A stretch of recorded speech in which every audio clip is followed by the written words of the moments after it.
A break in the winds in Southern California is allowing crews to gain some ground on the wildfires there. For the first time this week, there are no red flag warnings in effect. Drone video shows some of the damage in the Palisades fire burn area. Look at what's left behind. My goodness, just 31% of that fire is contained, and strong winds are expected to return next week.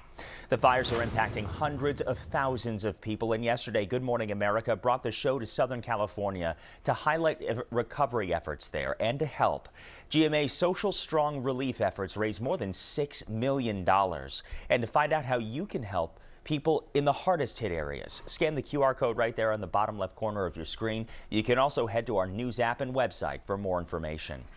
A Chicago-based company is stepping up to provide relief for those affected by the wildfires in California as well. Lifeway Foods has coordinated efforts to send extra shipments of their kefir and farmer's cheese to aid displaced people in Los Angeles.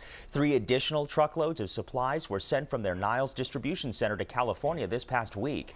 The supplies will be distributed to fire stations, food pantries, and community centers. The donations are expected to arrive in LA next week. Watch breaking news on YouTube. Subscribe to ABC 7 Chicago Eyewitness News.